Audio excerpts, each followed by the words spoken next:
Have you ever noticed how in Hollywood movies all the villains are played by Brits? They're the best at being bad. Welcome to Watch Mojo UK, and today we'll be counting down our picks for the top 10 British actors who always play the villain. Merry Christmas! Before we begin, if you enjoy this video, please subscribe for more great content. For this list, we're ranking British actors who are particularly partial to playing the baddie. While most of today's top 10 are more than capable of playing other roles, these performers have carved a considerable reputation as movie antagonists. Lord Blackwood. You seem surprised. Number 10, Benedict Cumberbatch. I'm a high-functioning sociopath. While he's well known for his TV role as Sherlock Holmes, the mostly well-intentioned master detective, Benedict Cumberbatch has a bunch of more sinister acting credits to his name.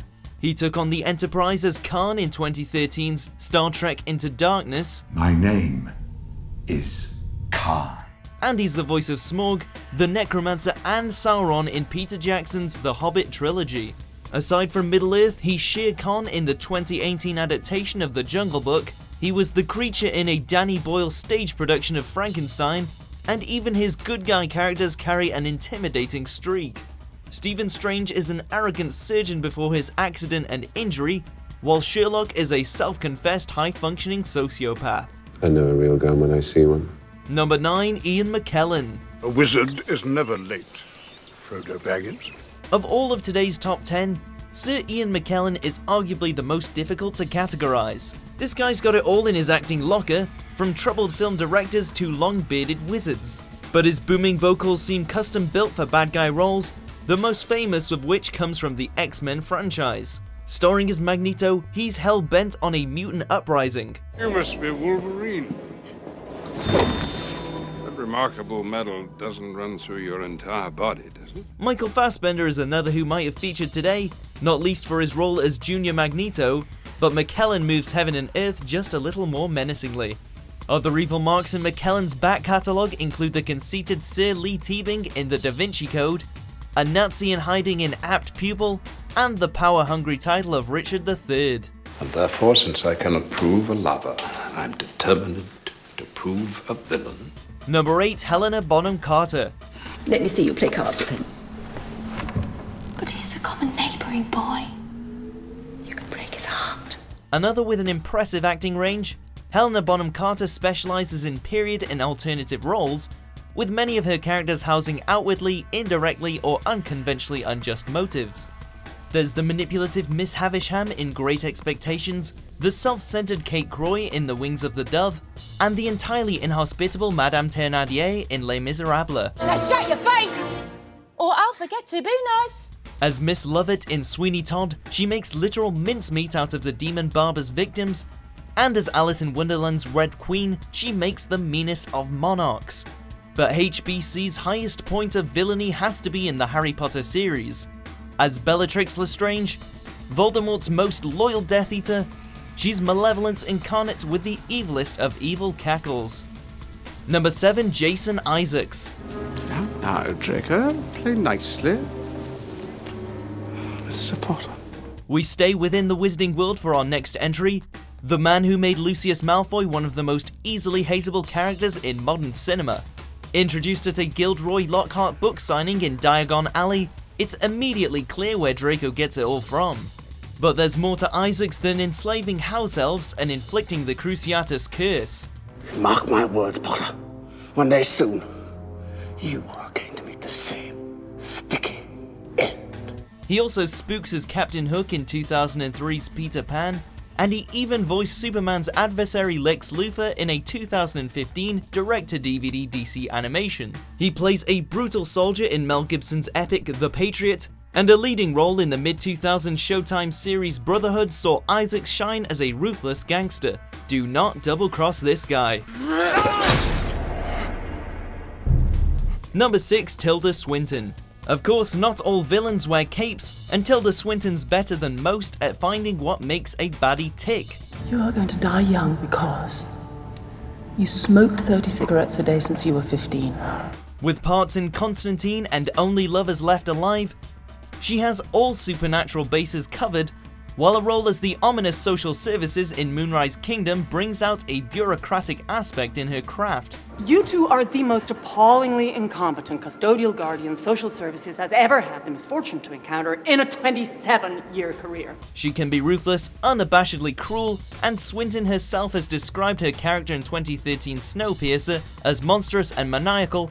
In the film, she feeds insect-filled protein bars to starving train passengers. This is so disappointing. And that's before we even get to the White Witch in Narnia, one of the most notorious villains in all of children's literature, and the reason we're terrified of Turkish delight.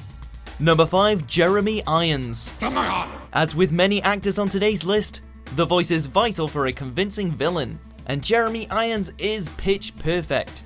His well-rounded accent sends spines of all ages a shiver in The Lion King, where he roars as the evil Uncle Scar. Life's not fair, is it? And given that most of his menacing is relayed through a phone, his vocals are just as key in the third Die Hard film. What do you want me to say? You can simply say there was a fat woman on it and it took you a minute to get her up. Irons also plays Pope Alexander VI in The Bourgeois, a high-ranking figure of questionable moral standing, as well as Michael Fassbender's chief foe in 2016's Assassin's Creed. Ladies and gentlemen, the apple of Eden. He even gets to assume the part of Snape in a French and Saunders Harry Potter spoof, briefly stepping into the shoes of another celebrated serial antagonist. God, I'm gorgeous. Number 4, Gary Oldman. Welcome to my home. From Air Force One to Azkaban, Gary Oldman makes every role his own with remarkable versatility. Count Dracula is perhaps his most iconic evil character in Francis Ford Coppola's 1992 adaptation, but throughout the early 90s, Oldman proved a prolific villain in general. 1 year previous, he was Lee Harvey Oswald in Oliver Stone's JFK, while in '93 he stepped out as dreadlocked pimp Drexel in True Romance. I know I'm pretty, but I ain't as pretty as a couple of titties. He earned yet more rave reviews as the unhinged Norman Stansfield in Leon the Professional, before terrorizing the Fifth Element and hijacking the president's plane. What doesn't kill you makes you stronger. The 2000s saw Oldman become the Ministry of Magic's public enemy number 1, but he still found time to star as Lord Shen in Kung Fu Panda. Then I choose this. Number 3, Ralph Fiennes.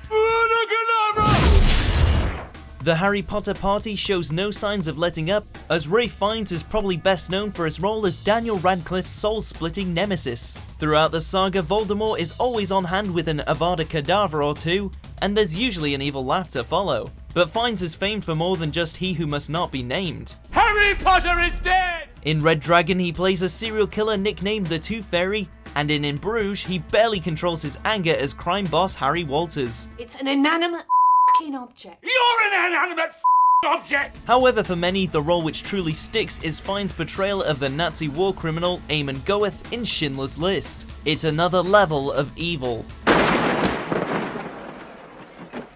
Number 2, Christopher Lee. Vampires, monsters, Sith Lords, and sorcerers, you name it, Christopher Lee played it. A regular on the roster for Hammer horror films in early parts of his career, Lee's turn as Dracula and the Creature are still hailed by many critics, and he simply never lost his touch. He battled Bond as the Man with the Golden Gun, went toe-to-toe with the Jedi as Count Dooku, and got on the wrong side of Gandalf in Middle-earth. For that is why you have come, is it not, my old friend? At this point, it's only fair that we mention Peter Cushing, who also starred in the 50s Frankenstein films, The Mummy, and Star Wars, but it's Lee who scared himself into second place. Even as Willy Wonka's dad, he's damn frightening. You know, just last week I was reading in a very important medical journal that some children are allergic to chocolate. Before we unveil our top pick, here's a few honourable mentions. No one cared who I was till I put on the mask. If I pull that off, will you die? It would be extremely painful. You're a big guy. For you. Why don't you just put the cigarette out? What's that, Sancho? You want me to cut your hands off, use it as an ashtray? Yeah, I'll put it out, providing you're prepared to let me stub it out on your eyeball. I'll put it out. It was wrong of me to expect so much of you. Kill him. Number 1. Alan Rickman. When Alexander saw the breadth of his domain, he wept, for there were no more worlds to conquer. A celebrated character actor who crossed generations, Alan Rickman is our villain extraordinaire. On the one hand, he could appear criminally uninterested, exasperated, or annoyed. On the other, he'd play a primed mastermind, controlling and composed. Depending on your age, he's either best known as Hans Gruber in Die Hard or Severus Snape in Harry Potter. Now, what would 3 young Gryffindors such as yourselves be doing inside on a day like this? And yes, he came good for Harry in the end, but not before years of veiled threats and in-class put-downs. Elsewhere, Rickman plays the Sheriff of Nottingham, a heartless judge in Sweeney Todd, and a husband led astray in Love Actually. He's the best of a delightfully bad bunch.